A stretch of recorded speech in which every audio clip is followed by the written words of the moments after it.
Vamos lá, meus irmãos, vamos lá, minhas irmãs, começando aqui nossa 8ª aula de Introdução ao Novo Testamento 2. Já oramos, como é costume, pedindo a bênção de Deus, antes de iniciarmos aqui a nossa aula. Mais uma vez, boa noite, graça e paz. Boa noite, graça e paz. Boa noite, graça e paz. Boa noite, graça e paz. É com muita alegria que... Opa, desculpa, Beatriz, pode falar. Boa noite, graça e paz. Irmã Miriam. Boa noite, graça e paz a todos. Ótimo. Os irmãos estão me ouvindo bem? Ótimo. Então vamos lá, meus irmãos. É com muita alegria que estamos na nossa 8ª aula hoje.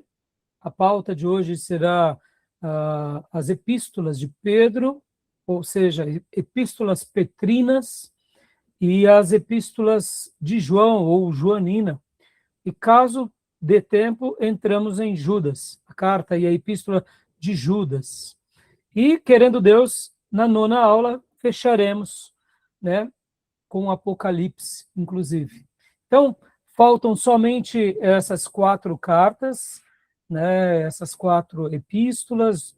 O Apocalipse ele é visto como carta e epístola, e assim fechamos esse módulo e concluiremos, querendo Deus, na quinta-feira, toda essa parte de introdução ao Novo Testamento 2. Né? Então, louvado seja Deus, porque até aqui tem nos ajudado o Senhor. Amém, meus irmãos? Então, com muita alegria que a gente hoje vai falar sobre Pedro e João, essas cartas tão abençoadas, e Judas, caso dê tempo, né? Eu quero lembrar a todos os irmãos que as nossas aulas são gravadas, para que vocês possam continuar aprendendo. Gravamos também porque essas aulas fazem parte do nosso currículo em EAD, e gravamos também para abençoar o maior número de pessoas. Quem quiser saber mais sobre o nosso seminário, nas descrições desses vídeos ou áudios, estão aqui no nosso e-mail. E se você estiver vendo essas aulas em inglês ou em espanhol, porque agora o YouTube está fazendo a tradução, entre em contato também conosco pelos e-mails. Espero poder servir irmãos, tanto de língua portuguesa quanto de outros idiomas. Tá bom? Então, meus irmãos, vamos lá, porque temos muito assunto para tratarmos. Veremos a importância das cartas de Pedro, onde ele tem também uma postura muito pastoral. Vocês vão se lembrar que Pedro era o responsável dos apóstolos. Haviam 3 apóstolos, que é Pedro, Tiago e João. Tiago, irmão de João, foi morto por Herodes, logo no início da igreja primitiva, mas Pedro continuou durante um longo tempo ainda seu ministério, veio a morrer, né, sobre as investidas de Nero, aquele imperador tirano, e depois sobrou Pedro e João. João foi o apóstolo mais longevo, que teve uma vida mais longeva acima de todos os demais. E a gente vai, inclusive, ver aqui as datas dessas cartas, e não tenho dúvida que a gente vai poder aprender bastante coisa. Inclusive, assunto em pauta, a gente vai trabalhar bastante sobre o gnosticismo, tá bom? Porque a gente já trabalhou um pouco lá em Colossenses. Hoje é o dia que a gente vai dissecar um pouco mais sobre isso, e é claro que nas aulas de teologia sistemática retornamos a trabalhar sobre isso nas discussões de teologia sistemática. Então, assim, vai ser muito bom, e eu não tenho dúvida que os assuntos aqui serão bênção para vocês, tá bom? Como é costume, eu gosto de ler um texto bíblico, meus irmãos. Eu queria pedir que os irmãos abrissem suas Bíblias em 1 Pedro 2,9. 1 Pedro, capítulo 2, versículo 9. Estou compartilhando aqui com vocês. O irmão ou a irmã que desejar, pode ler para nós. 1 Pedro 2,9.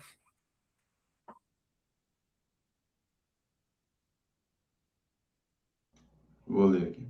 Por favor. Mas vós sois a geração eleita, o sacerdócio real, a nação santa, o povo adquirido, para que anuncieis as grandezas daquele que vos chamou das trevas para a sua maravilhosa luz. Aleluias. esse texto eu sou apaixonado por ele. É um texto lindíssimo que mostra a nossa vocação como filhos de Deus. Isso nos faz lembrar Êxodo 19, do 3 ao 6, quando Deus, ali usando Moisés, disse para aquele povo palavras bem parecidas com essa, né? Êxodo 19, do 3 ao 6.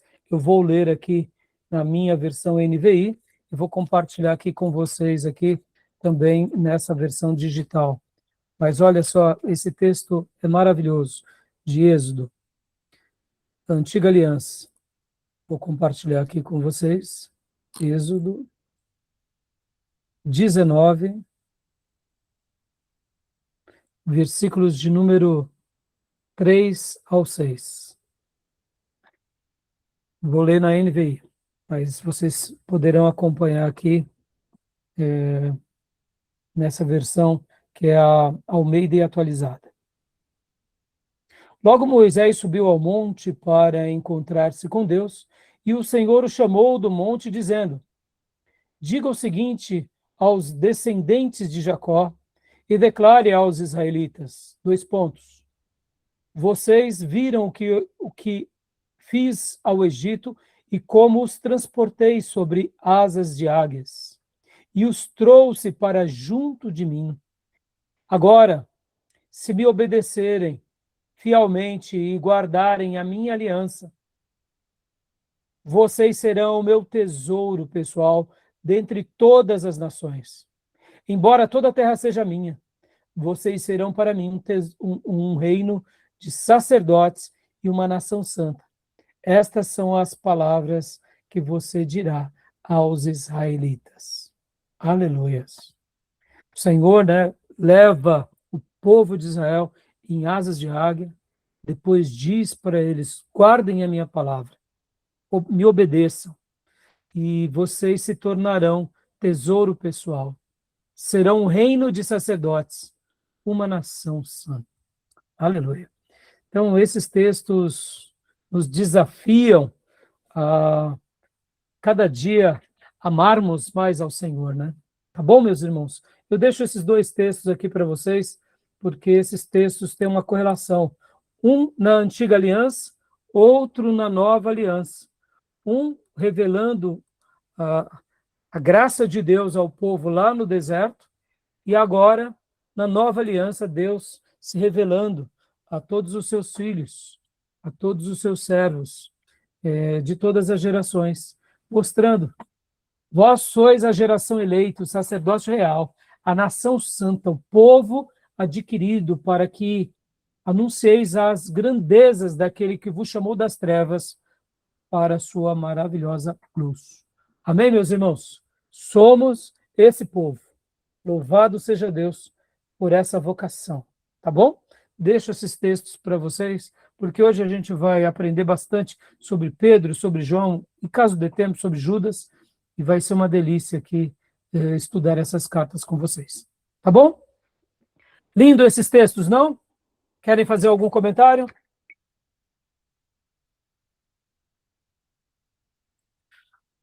Então, tá bom. Então, vamos lá. Hoje nós estaremos utilizando o material do professor Jair Ribeiro de Souza. Eu quero estar usando aqui o material, as apostilas dele. Vocês sabem que as cartas de Pedro não são cartas muito longas, são cartas curtas. Na primeira carta temos 5 capítulos, na segunda carta temos 3 capítulos, ou seja, 8 capítulos, pequeninas cartas. E em João é algo bem parecido. Na primeira carta de João também nós temos 5 capítulos, segunda João é 1 capítulo só, e terceira João também 1 capítulo. E Judas também 1 só capítulo. Ou seja, somando tudo, são poucos capítulos. Mas não é por serem poucos que eles são capítulos rasos. São poucos capítulos, mas são pérolas preciosas. Pérolas pastorais. Revelações de Deus para nós e para todo o povo de Deus espalhado na terra. Porque, afinal de contas, como lemos, somos a geração eleita. Não porque somos melhores, mas porque o Senhor nos elegeu. Somos sacerdotes reais, não porque nascemos de sangue azul. Pelo contrário, nascemos comedores de arroz, feijão, pão com manteiga e tapioca. Não é assim? Pão de queijo, né, irmã Sônia? Né? Não sei o que se come, né, no Espírito Santo, ou aí na divisa da irmã, mas eu acredito que deve ser a mesma coisa. Então, o sacerdócio é real porque o nosso Senhor é real. Logo, ele nos tira da situação de escravos e condenados e nos faz se transformar, nos faz ser transformados em príncipes.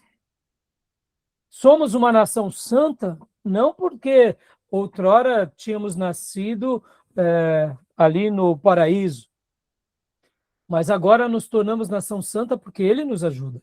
Ele nos pega pela mão. Ele nos tirou do lamaçal do pecado e nos firmou os pés sobre a rocha. Então, por causa dele, somos santos. Povo exclusivo de Deus, porque Ele assim nos fez. Né? Tudo isso com o propósito de glorificarmos ao Senhor e anunciarmos o seu reino. Então, essas cartas, elas são cartas que dão para nós uma visão desse papel lindíssimo. E como eu mencionei, Pedro e João, os dois principais dos apóstolos, que estavam vivos, deixaram essas pérolas, como se não bastasse o exemplo de vida deles. Agora, ainda nessa introdução aqui, olha que interessante. Se tratando do maior apóstolo entre os judeus, que foi Pedro, e o segundo maior, que foi João. Quando a gente pensa de Pedro e João, a gente sabe que Pedro estava um passo além de João. João era, se a gente pudesse dizer, junto com Tiago, os dois auxiliares direto e imediato de Pedro. Ou seja, o chefe principal escreveu só essas duas cartas. Interessante, né? E percebam como Pedro era resolvido. Ele escreveu duas cartas, supervisionou as outras cartas, ratificou as de Paulo, com certeza foi o maior inspirador do Evangelho de Marcos, mas, assim, pensando sobre texto escrito, foi muito pouco, não foi? Qual foi o maior peso de Pedro? A vida dele na igreja. Lembram de introdução ao Antigo Testamento 2, quando falamos dos livros proféticos? Que dentro do profetismo tínhamos os profetas literários e os não literários. Lembra disso?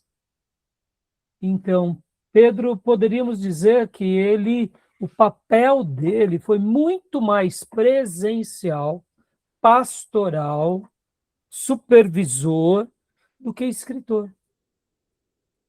João não. João teve uma contribuição boa. Mas mesmo comparando João com Paulo, Paulo, né, fez uma goleada no que se diz respeito aos textos escritos. É claro que João também tem bastante quantidade, porque o Evangelho de João é um evangelho bem significativo, e Apocalipse também. Então, assim, a quantidade que João escreve é significativa. E aí temos as cartas, essas 3 cartas. Mas percebam que também João, por ele ser dos 12, esse outro que tem a vida até mais longeva, ele também deixa uma contribuição escrita pequena. Mas qual foi a maior contribuição de João também?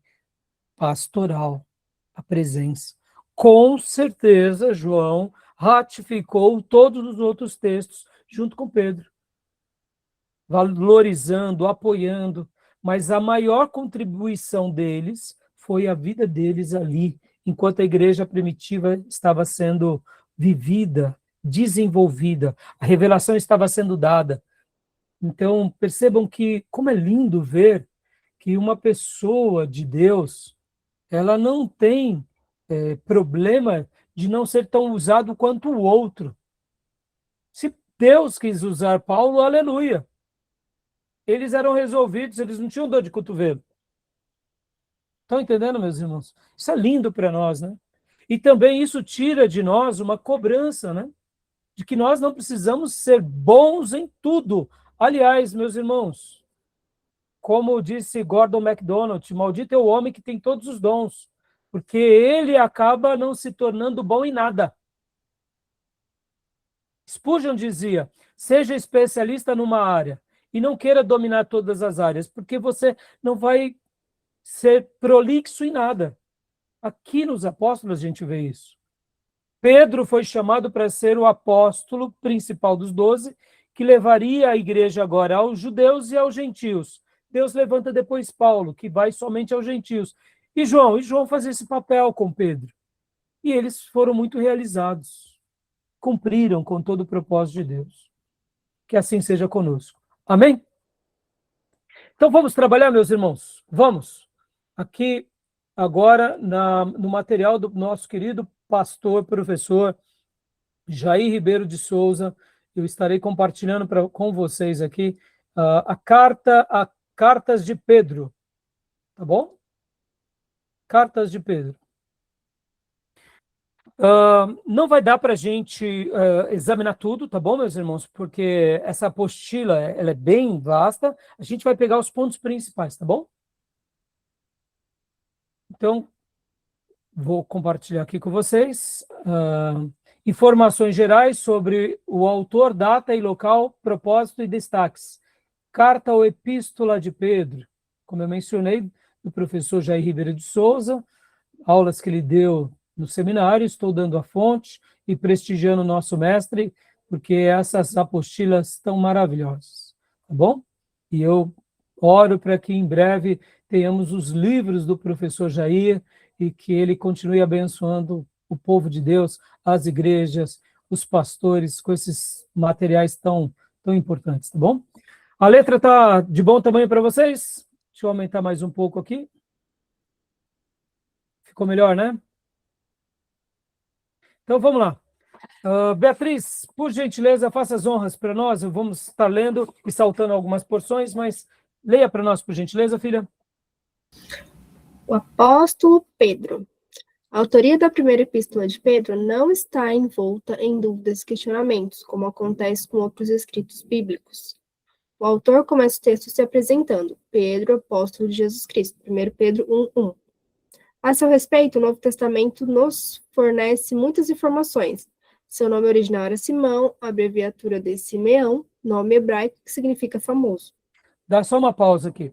É claro que o professor Jair, ao começar a sua apostila, ele já é bem enfático, dizendo, olha, nós não temos dúvida. Agora, para a crítica, a alta crítica e a baixa crítica, aí vai ter dúvidas. Vão falar que esse texto de Pedro, assim como João, não foi escrito de fato por Pedro, foram discípulos de Pedro que escreveram em nome de Pedro. Tá bom? Isso vai para Pedro e para João. Nós não acreditamos sobre isso, tá bom? Porque, irmãos, como eu já mencionei para vocês, eu não acredito que um discípulo ou outra pessoa tenha escrito em nome de. Se Deus quisesse usar outra pessoa, Deus usaria. Olha a carta de Hebreus, por exemplo. Quem é o autor? Lembra? Só Só Deus Deus sabe. sabe. Só Deus sabe. Nós não sabemos quem foi, deduzimos. Então, poderia ser anônimo, poderia ser, né, de repente Deus levantar Barnabé, poderia ser Apolo escrevendo essa carta sobre Pedro, mas ele não daria o nome de Pedro. Estão entendendo, meus irmãos? É querer forçar no texto uma informação que não está. Dessa forma, fica uma inverdade. Olha como essa mensagem das críticas dos teólogos liberais acabam fragmentando as escrituras, tá bom? Então, nós conhecemos a história de Pedro, que ele foi pescador, que ele era irmão de André. Quem ganha Pedro para Jesus é André, tá bom? É Pedro quem leva, ou melhor, é André quem leva Pedro para conhecer Jesus. Em outras palavras, o outro apóstolo, que é o apóstolo André, foi quem ganhou Pedro para Jesus. Lindo, não? Sabiam disso? Quem nunca tinha ouvido falar que Pedro foi ganho pelo seu irmão? André já era discípulo de João Batista, André já era um daqueles seguidores ferrenhos, mas Pedro possivelmente era aquele judeu ressabiado, sabe, que nem aquele caipira, que coloca o matinho na boca, fica mastigando mato. Esse daí é o profeta que veio preparar o caminho. Aí, de repente, chegou o Messias. E aí João batiza Jesus. O Espírito Santo vem de forma corpórea sobre Jesus. O Pai fala, todos ouvem. E ali João diz, este é o Cordeiro de Deus, que tira o pecado do mundo. Sigam ele. André, siga agora Jesus. Mas João, siga Jesus. Agora ele chegou, meu ministério acabou. Agora todos nós vamos segui-lo. E ali, então, André vai até Pedro e fala, achamos o Messias. Vamos ler, esse texto é muito lindo, né? Olha, vamos ler aqui, Evangelho de João, capítulo 1, versículo 40. E eu tinha perguntado há pouco, eu não vi se todos os irmãos responderam, mas muitas pessoas não sabem, né, que foi o próprio André que ganhou Pedro para Cristo. E agora, olha que interessante, não foi o fato de André ter ganhado Pedro, que André era o principal dos apóstolos. Interessante, né, irmãos? O que isso significa? Talvez um dia você ganhe para Jesus o seu futuro pastor, tá bom? Coisa linda, não? Né, irmã Sônia? De repente está aí treinando o netinho e o netinho vai ser o pastor da irmã. Né, irmã Miriam? Quem sabe a netinha vai ser a missionária ousada que vai conduzir a irmã. Amém. Olha, Ela está coisa aqui linda. Hã? dormindo. Olha aí. Né? Isso é lindo, irmãos, porque muitas vezes ganhamos uma pessoa agora, no andar da carruagem, ela vai crescendo e os dons do Espírito Santo vão aflorando sobre ela e ela passa a ser uma pessoa de evidência no reino. E amanhã se torna um líder nosso. E o que fazemos diante disso? Ficamos revoltados porque ganhamos ele e ele passou à nossa frente? Não, damos glória a Deus, porque o Espírito Santo dá dons para todos os seus filhos conforme lhe apraz, ou seja, conforme a vontade dele. Nós não podemos mensurar o que vai acontecer na vida de ninguém. Isso é mistério de Deus. Louvado seja Deus por esses fatos. Eu não vejo a hora de ganhar muitos pastores, muitos missionários. Quem sabe muitos que cuidem de mim. Porque vai ser uma honra, um prazer, né? E olha só o que diz o texto. André, irmão de Simão Pedro, era um dos discípulos que ouviram João falar e que seguiam a Jesus. Ele chamou primeiro ao seu irmão Simão e lhe disse, havemos achado o Messias, que traduzido quer dizer Cristo, e o levou a Jesus. Jesus, fitando nele o olhar, disse, tu és Simão, filho de João, tu serás chamado Cefas, que quer dizer Pedro. Aleluias! Ou seja, André, que leva Pedro para conhecer Jesus. E ali Jesus já desconcerta Pedro, e Pedro agora começa a segui-lo. Tá bom? Glória a Deus, né, meus irmãos? E ali Deus vai se revelando para os apóstolos e Pedro se torna o principal, né, dos 12. Tá bom? Então, voltando aqui. Então, o texto bíblico vai mostrar bastante informações sobre Pedro. Eu acredito que os irmãos já conhecem bastante sobre as histórias de Pedro, a biografia de Pedro, né? Que o nome de Pedro, o qual Jesus chama, é Petros, em grego, que significa pedra, o mesmo que Cefas em aramaico. O nome dele, de fato, era Simão Barjonas. A palavra Barjonas, meus irmãos, bar é filho, né? Lembra? Bar mitzvah. Bar mitzvah, filhos da lei. e bat mitzvah, filhas da lei, ou seja, Bar Jonas, ou seja, filho de Jonas, ou seja, o pai dele se chamava Jonas ou João, né? Isso eram derivações. Então, sobre a vida de Pedro é maravilhosa. Bom, estudar Pedro é mais gostoso que estudar Paulo, porque Paulo era muito grande, meus irmãos, admitamos. E Pedro era mais, né, mais da gente, mais atrapalhado, era mais abilolado, né? Em vez de quando eu falo aqui em casa, minha esposa fala, que palavra é essa? Abilolado, né? Um termo nordestino, não sei nem se existe essa palavra, mas ele era mais atrapalhado, ele era mais humano, né? Você pode ver que Pedro acerta bastante, erra bastante, uma hora faz um gol de placa, de repente faz 2 gols contra. Então, assim, a gente se identifica com Pedro. Pedro tem esse lado mais nosso, né? Ele é mais gente. É claro, irmãos, Paulo foi diferente, né? Mas concordam comigo? Não é verdade? Pedro nos deixa mais confortável do que Paulo, né? Pedro é mais doidão, né? Mas, né, isso aí, Miriam. Então, continuando aqui a apostila, né?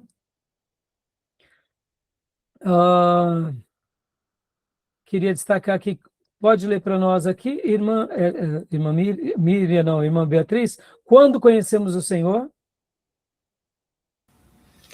Quando conhecemos o Senhor Jesus, ele muda o nosso nome. Muitos, antes de se converterem, eram chamados de mentirosos, enganadores, etc. Depois passam a ser conhecidos como honestos trabalhadores, bons cidadãos, etc. Quando o suposto convertido não vive à altura do evangelho, então fica conhecido como crente desonesto, crente mentiroso, etc. Tornou-se o seu último estado pior do que o primeiro. É claro que aqui, né, nem todos os filhos de Deus serão mudados seu nome. Pode ver, muitos outros não foram mudados. Mas essa questão é bem curiosa, né, irmãos? Deus, ele, para alguns filhos, ele muda o nome. Mas eu diria que todos os demais filhos, ele muda a história. Isso é lindo, não? Eu vou repetir. Muitos filhos de Deus, ou alguns, né, não muitos, Deus muda o nome. Mas todos os filhos de Deus, verdadeiramente, ele muda a história. E é isso que importa para nós. Se Deus não mudou o seu nome, não se desespere. Se desespere se ele não mudou a sua história. Aí se desespere. É ou não é, meus irmãos? Eu gosto muito da vida de Jacó e do ocorrido no Vale do Jaboque, né? Porque até o Vale do Jaboque, Jacó andava ereto, cheio de si. Mas no Vale do Jaboque, Deus o fere e ele manca. Só que nunca mais ele voltou a dar mancadas com Deus. A mancada que ele passou a dar para o resto da vida era o memorial da sua transformação. De usurpador, enganador, passou a ser chamado aquele que briga com Deus e vence, ou seja, o príncipe de Israel. Então ele foi marcado fisicamente para ser lembrado para sempre o que é realmente ser transformado. Ele vivia mancando espiritualmente e caminhava ereto. No Vale do Jaboque, ele foi marcado fisicamente, continuou mancando até o seu último dia fisicamente, mas nunca mais deu mancada espiritual. E o seu nome foi mudado.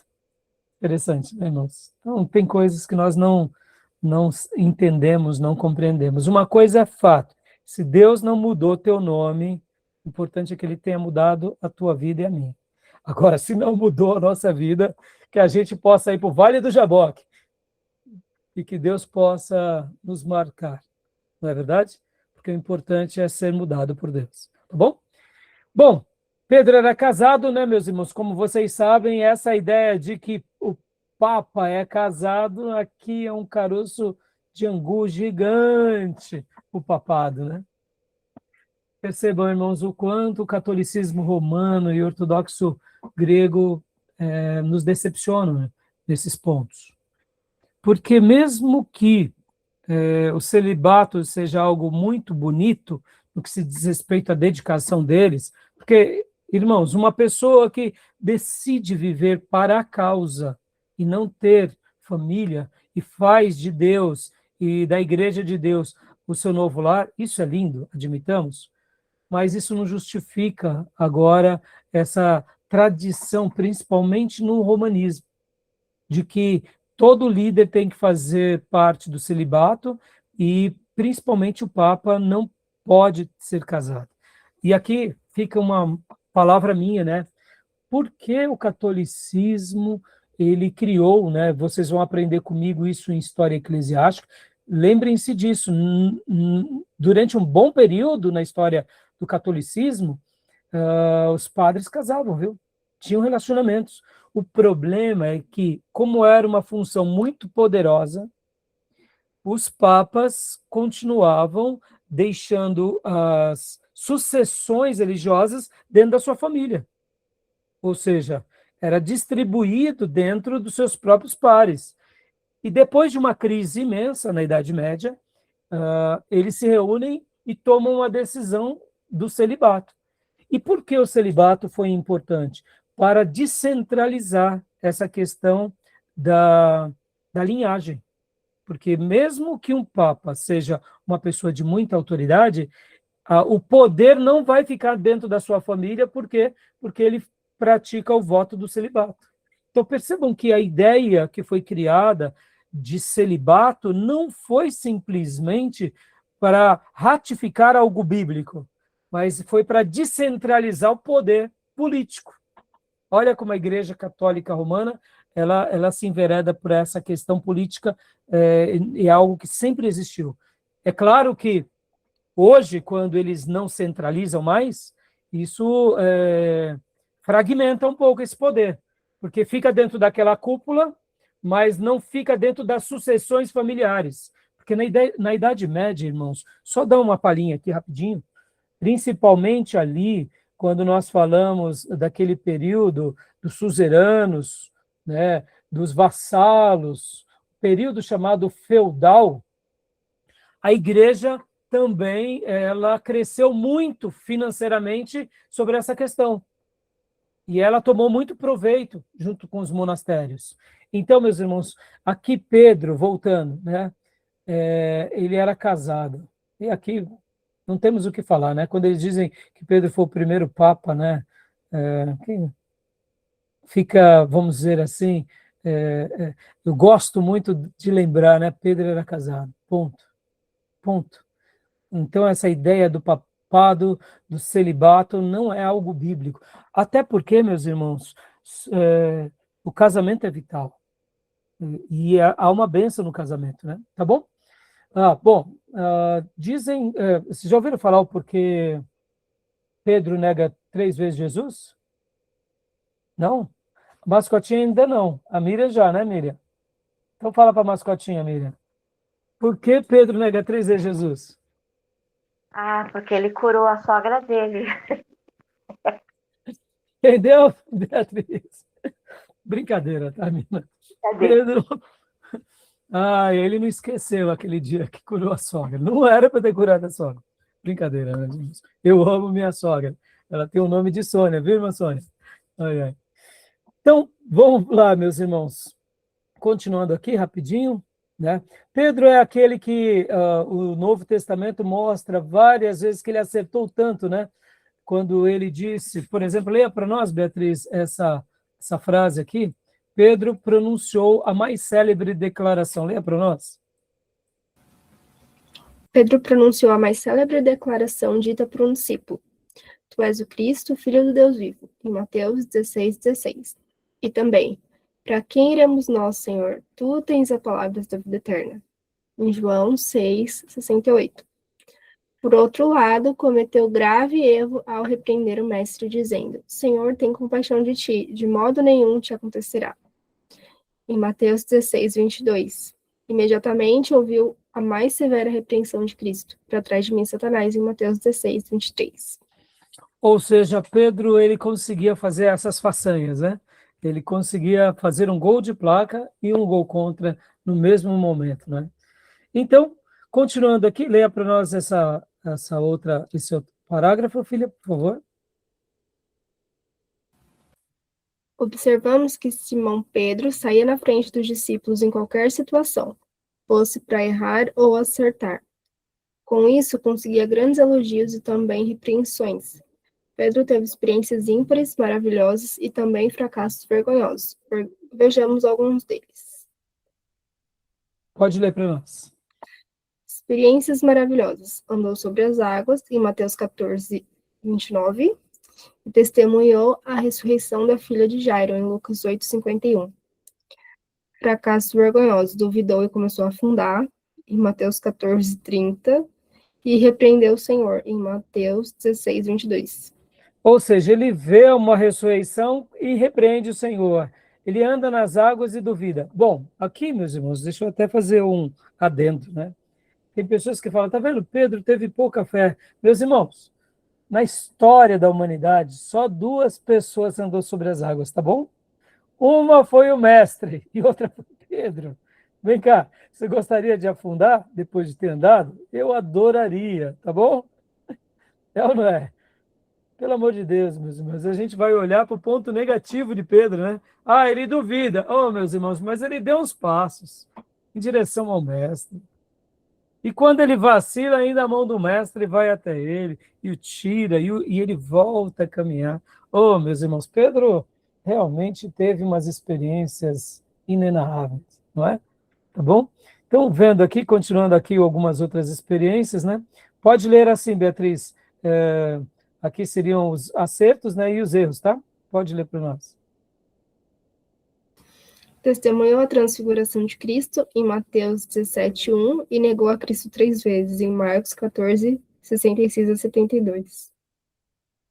Testemunhou a agonia de Cristo no Getsemane, em Mateus 26, 37, e cortou a orelha de Malco, em João 18, 10 a 11. Pescou um peixe que tinha uma moeda na boca, em Mateus 17, 27. Foi temporariamente contrário à evangelização dos gentios, em Atos 10. Pregou no dia de Pentecostes, em Atos 2, e apresentou o duplo comportamento, em Gálatas 2, do 11 ao 12. Curou um coxo na porta do templo, em Atos 3. Talvez enfermos tenham sido curados sob a sua sombra, em Atos 5, 15. Mediante a sua palavra morreram Ananias e Safira, em Atos 5, do 1 ao 10. Curou um paralítico, em Atos 9, 34, e ressuscitou Dorcas, em Atos 9, 40. Deus seja louvado pela vida desse nosso irmão tão especial, né? Teve grandes acertos, grandes erros. Irmãos, isso tudo só mostra uma coisa para nós. A Bíblia, ela não esconde os nossos fracassos. Não tenha medo dos seus fracassos. Tenha medo de não se arrepender deles, tá bom? Não tenha medo dos fracassos. Todos nós somos comedores de arroz e feijão. Alguns aqui são comedores de macarrão e lasanha. Ou baião de 2, como preferir. Meu irmão, é assim. Não tenha medo do seu fracasso. Tenha medo de não se arrepender dele. Pedro é o exemplo disso. Paulo também teve os seus fracassos, mas como eu disse, a biografia de Paulo ela é diferente, porque ele já começa como um assassino, um perseguidor. É difícil conhecermos pessoas assim. Aí depois ele se torna um santo homem e um homem poderosíssimo, com uma presença marcante, com discipulado marcante, com textos marcantes. Paulo é diferente, né? Paulo caminhava em outra sintonia.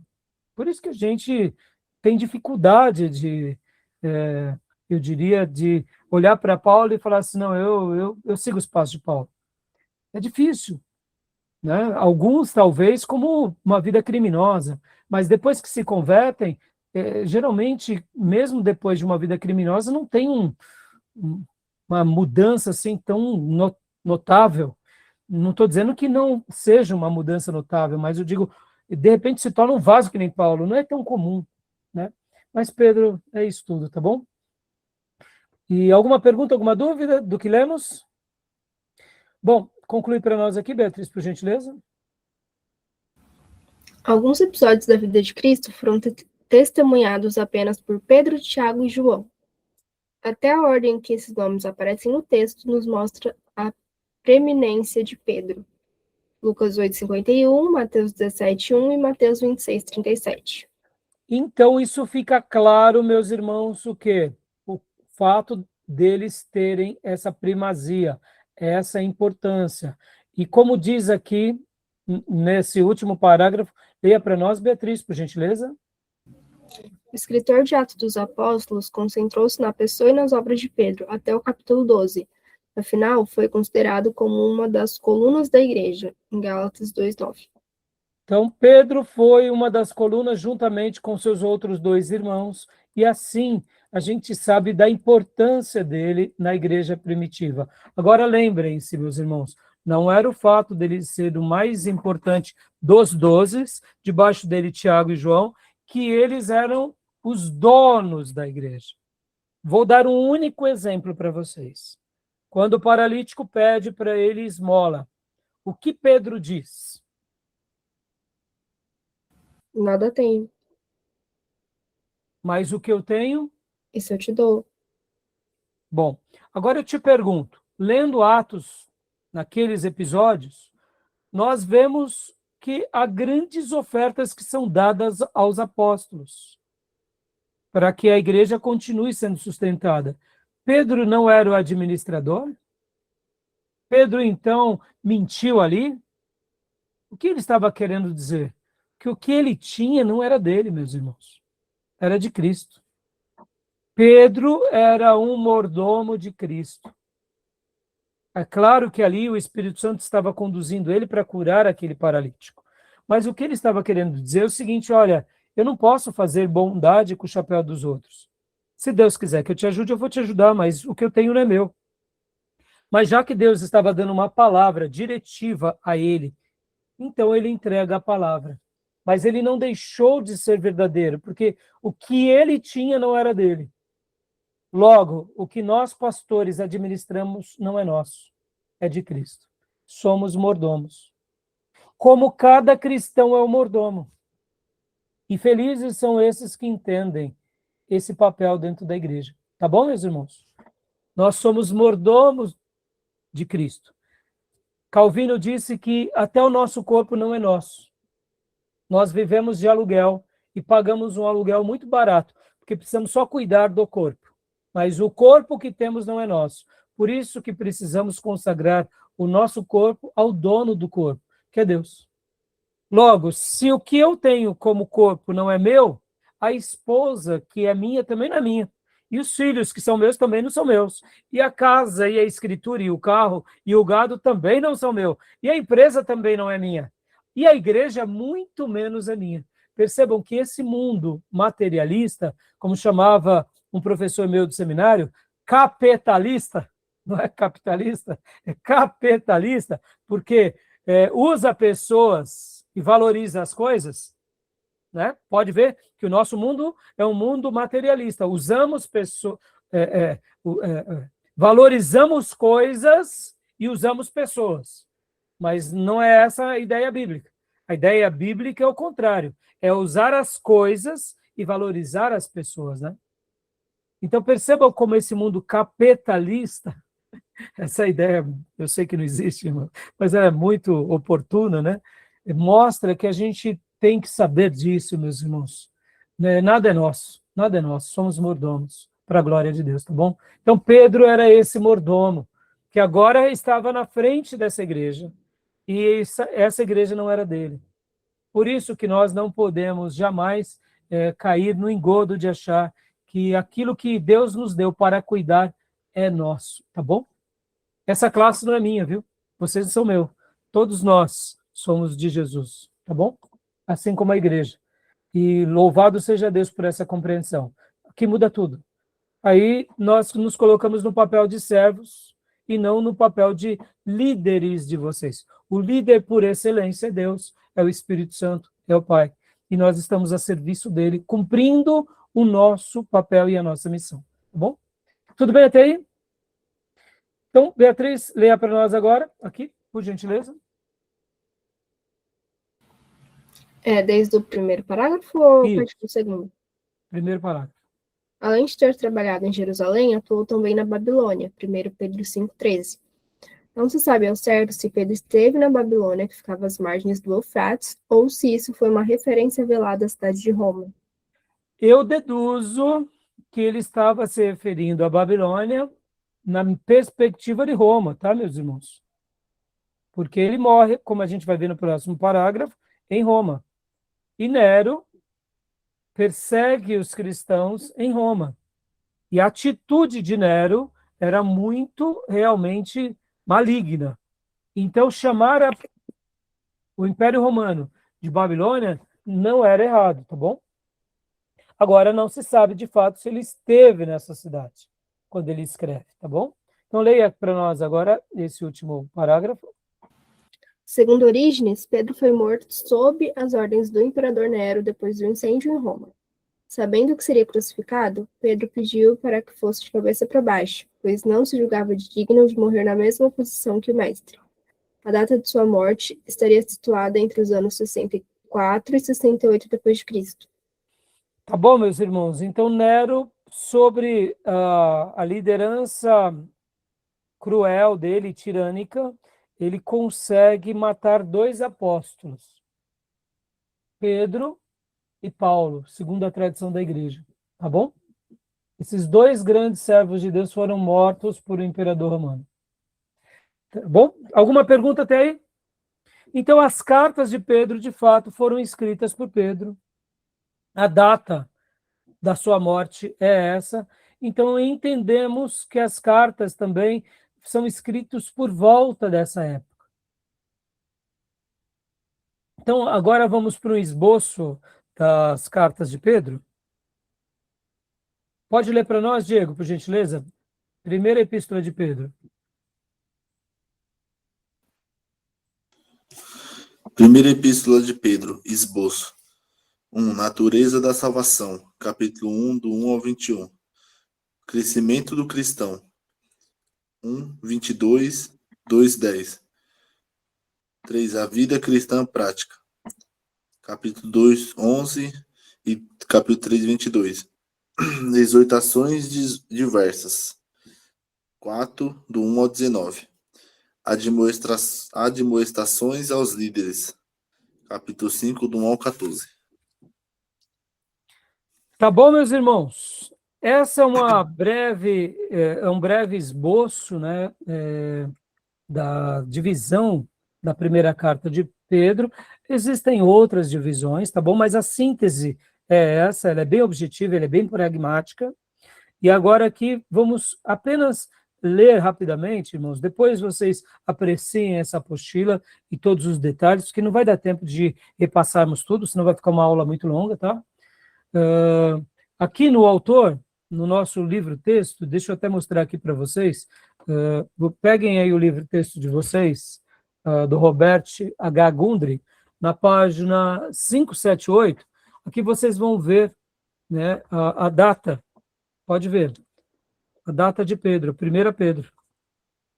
Olha, está escrito assim: o tema da perseguição aos cristãos, que percorre toda a carta, sugere que Pedro a escreveu por volta de 63 ou 64, entre 63 e 64 DC, pouco antes do seu martírio em Roma, por ordem de Nero, o que sucedeu por volta de 65 DC. Ou seja, essa carta foi escrita por volta de 63, 64, e a morte dele foi em 65.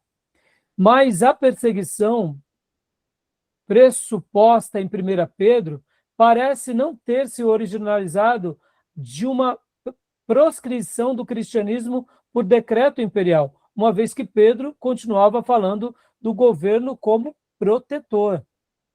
Então, assim, aqui são acréscimos, né, da aula, mas é muito interessante essas informações, tá bom? E aí ele continua aqui também, o Gundry. Esta proscrição que se estendeu por todo o império se deu mais tarde. A presente perseguição, pelo contrário, assumir a forma de acusações caluniosas, ostracismo social, levantes populares e ações políticas locais. Ou seja, antes da perseguição de Nero, já haviam outras perseguições, como ele menciona aqui no livro. Acusações caluniosas, ostracismos sociais, levantes populares e ações policiais locais. Os estudiosos que negam a autoria petrina da carta geralmente a datam dentro do período de perseguições movidas por Domiciano, o outro imperador, que foi entre os anos 81 a 96, ou as movidas por Trajano, ano 98 a 117, foi o outro imperador. Não obstante, durante esses citados períodos de perseguições, a questão dominante era a recusa dos cristãos em oferecer sacrifício em honra ao imperador. Ou seja, o que o nosso irmão Gundry está dizendo aqui, que os próximos imperadores, tanto Domiciano quanto Trajano, perseguiram a igreja, mas eles perseguiram esperando o quê? Que fosse feito cultos ao imperador. Já que os cristãos não faziam, eles perseguiam. Mas com esse tipo, como esse tipo está ausente em 1 Pedro, torna-se preferível a data mais antiga, juntamente com a aceitação da autoria petrina. Olha só, lembra que eu falei que quando se põe datas depois de 65, é complicado, porque Pedro morre no ano 65. Olha, se essa carta foi escrita no ano 80, no ano 90 ou depois, então não foi Pedro. Ele está falando de que perseguição? A perseguição que vem sobre o Filho de Deus, como aconteceu com ele lá em Jerusalém, como aconteceu com Herodes matando Tiago, que era seu companheiro, como as perseguições causadas em cada igreja onde Paulo ia, onde os apóstolos iam. Ou seja, eram muitas perseguições. Tá bom? Tudo bem até aí? Então, o texto-chave é 4:1, né, de Pedro. A palavra-chave é sofrimento. Então, alguma pergunta até aqui, meus irmãos? Tudo bem? Querem fazer alguma? Pois não. É só um comentário, né? Que no último vídeo, o professor Sayão, ele fala sobre, inclusive, as cartas de Paulo, né? De Paulo não, Pedro. Que alguns acreditam que tenha sido os emanuenses por conta da troca de linguagem. Por Pedro falar assim mais simples, e nas cartas está escrito mais, assim, sofisticado, digamos. Ele fala que não tem nenhum problema, né, se fosse o caso também. Também não teria nenhum problema, mas assim, é difícil, mas se caso realmente algum amanuense escreveu, não tem problema de algum amanuense ter escrito, mas desde que Pedro esteja ali pedindo para que se escreva, né, Beatriz? Isso não é um problema. Como eu, por exemplo, ter pregado e você falar, pastor, eu posso escrever esse sermão e publicar? Tá bom. É o meu sermão. Você que escreveu. Você deu ali a sua contribuição, né? Então, nenhum problema, né? Tá bom? Jóia. Mas mais alguma coisa além disso que você queira acrescentar do nosso querido mestre Sayão, né? Então, mais alguma pergunta, meus irmãos? Leia para nós, Diego, essa autoria aqui, ó, apesar de ter sido... Leia para nós, por gentileza. Apesar de ter sido considerado homem inculto e iletrado, Atos 4:13, Pedro escreveu uma epístola de alto nível. Talvez aquele rótulo advenha do fato de Pedro não ter frequentado as universidades gregas da época, nem ter sido um escriba doutor da lei. Contudo, isso não significa que ele fosse analfabeto e ignorante. Se lhe faltava muito da vasta cultura grega, o mesmo não se pode dizer quanto ao idioma, pois o grego era falado por todas as classes sociais. Além disso, falava o aramaico e talvez o hebraico.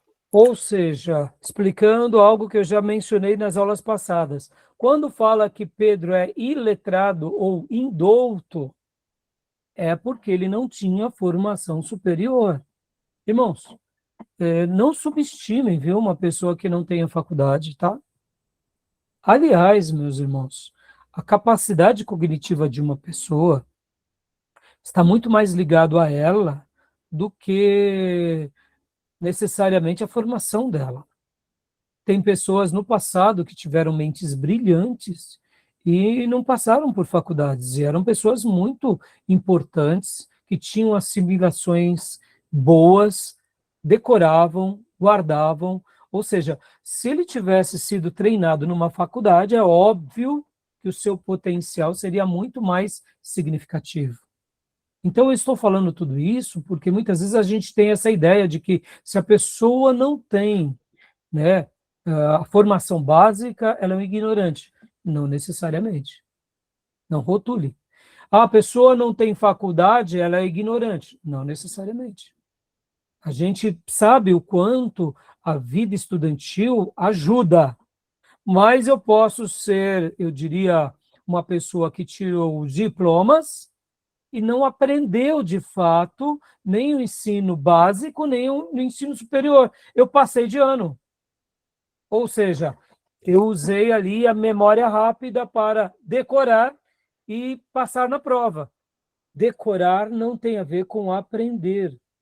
Nós já estudamos isso em educação religiosa, lembra disso? É diferente, meus irmãos.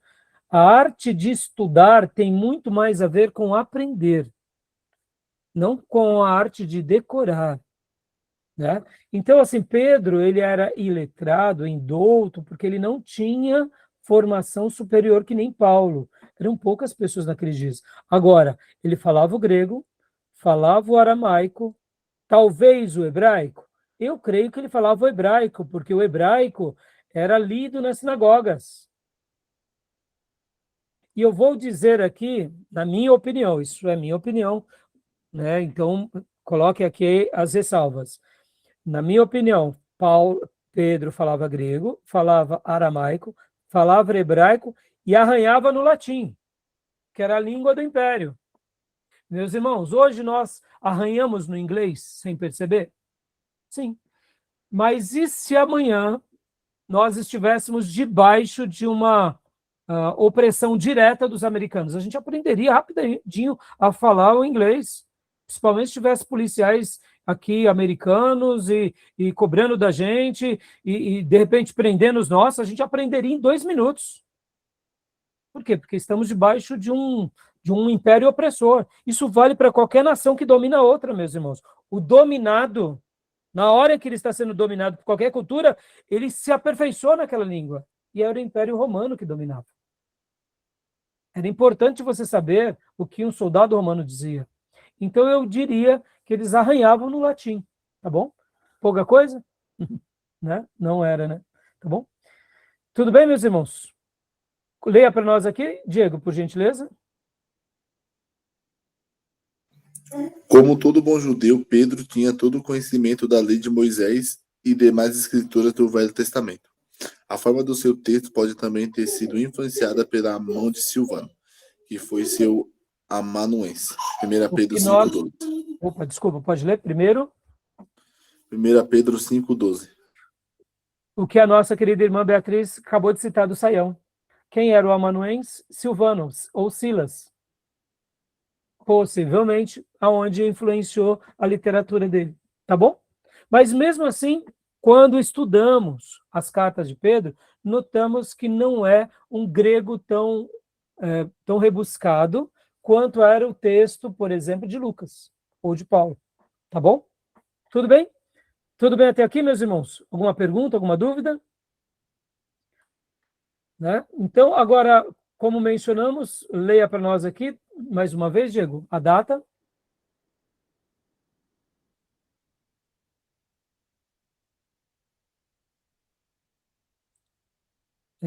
Pode ler para nós, Beatriz, por gentileza? Data? Data, os comentaristas sugerem datas entre 63 e 68 d.C., o ano mais indicado é 64. Destinatários, cristãos dispersos na Ásia Menor, judeus e gentios. No capítulo 1, capítulo 2, 10. Ou seja, essa carta tem essa data, como já mencionamos, vai ter algumas variações dependendo do estudioso, né? E aqui os destinatários é a Ásia Menor, os judeus e gentios dessa região. Tá bom, meus irmãos? Alguma dúvida, alguma pergunta até aí? Não. Então, quer falar alguma coisa, Diego? Não, só falei não, pastor. Ah, tá. Então, leia para nós circunstâncias e características, Diego. A carta foi escrita numa época de grande perseguição imperial contra a igreja após o incêndio em Roma. No livro de Atos, os principais perseguidores eram judeus. No período em que Pedro escreveu, os perseguidores passaram a ser os gentios. Capítulo 4, versículo 3, 4 e 12. Ou seja, em Atos dos Apóstolos, os judeus perseguem os cristãos, que eram judeus e depois gentios. Agora já, pouquinhas décadas depois, os grandes perseguidores que estão perseguindo agora os cristãos, como está aqui, no caso, são os romanos, né? Pode ver. Os romanos começam agora a perseguir os cristãos em Roma, e naturalmente vocês vão ver que no livro de Atos, inclusive, vai mencionar de Priscila e Áquila, que eram judeus e que saem de Roma a mando de um imperador. Então percebam que os imperadores, eles não eram, irmãos, fáceis de se lidar, viu? Muitas vezes as mudanças eram imensas, né? E um povo poderia sofrer do dia para a noite, né? Então, agora voltando aqui para as características desse livro, eu amei essa frase que o professor Jair coloca aqui para nós, porque Pedro, ele é lembrado por nós como alguém que um dia, ele, de fato, negou Jesus 3 vezes, e agora na carta dele, ele vai defender Jesus. Eu achei isso lindo. Olha só, esse texto que eu vou ler para vocês. Características. O livro é exortativo, consolador, cristológico, ou seja, entre aspas, cristocêntrico, fecha aspas. Observamos que Tiago quase não cita Jesus em sua carta. Pedro, porém, cita-o a todo momento. Aquele que havia negado agora tem no seu nome a base de sua doutrina. Eu achei isso maravilhoso. Eu falei, o professor Jair foi muito feliz, né, ao fazer essa declaração. Olha aqui, vamos parar por um momento. Nós lembramos de Pedro como aquele que nega Jesus 3 vezes. Agora ele escreve uma carta. E ele faz questão de defender Jesus do começo ao fim. E lembrar de Jesus e do nome de Jesus. E olha só como o professor Jair sabiamente coloca aqui. Pedro apresenta Jesus como fonte de esperança, 1:3. Cordeiro do sacrifício, 1:19. Pedra angular, 2:6. Exemplo perfeito, 2, do 21 ao 23. Aquele que levou os nossos pecados, 2:24. Sumo pastor, 2:25. Bispo das nossas almas, 2:25. Aquele que está assentado à destra de Deus, 3:22.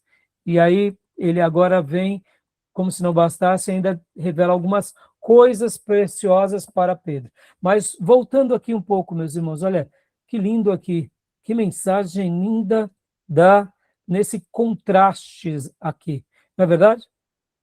Ou seja, aquele que um dia negou, agora se tornou o grande defensor. Negou o nome, negou a pessoa, agora traz o nome, defendendo o nome e defendendo essa pessoa. Deus seja louvado. Lindo, não? Que mensagem linda, né? Alguma pergunta, alguma dúvida? Não? Então, para a gente prosseguir mais um pouco, coisas preciosas para Pedro.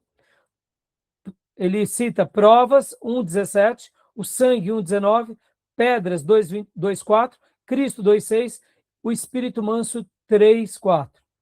Então, ele dá um destaque da sua prova de que ele realmente caminhou com Jesus e esteve. Percebam que os liberais, quando tentam negar que talvez Pedro não tenha escrito, e sim outra pessoa por Pedro, como você vai justificar esses fatos? De que o autor da carta está dizendo que viu, tocou, esteve próximo, viu o sangue, se tornou uma pedra viva, ou seja, não tem sentido alguém escrever em nome da pessoa sem ser essa pessoa. Seria uma mentira, né, irmãos? Ou seja, a gente estaria respaldando que o texto tem mentiras, tá bom? E o propósito da carta é firmar, orientar e confortar. Por quê? Porque a primeira carta trata sobre o quê? Sobre perseguição, né, irmãos? Então, Pedro aqui vai trabalhar muito bem essa questão, tá bom? Vamos dar uma pausa agora, meus irmãos? Vamos? Para irmos para o nosso intervalo. A gente continua aqui o propósito da carta, a gente vai continuar pincelando os assuntos principais, né? Mas os irmãos têm alguma dúvida do livro-texto ou do livro que nós temos acompanhado, que é o Panorama do Novo Testamento, ou Janelas? Alguma dúvida? Não? Tem alguma pergunta agora?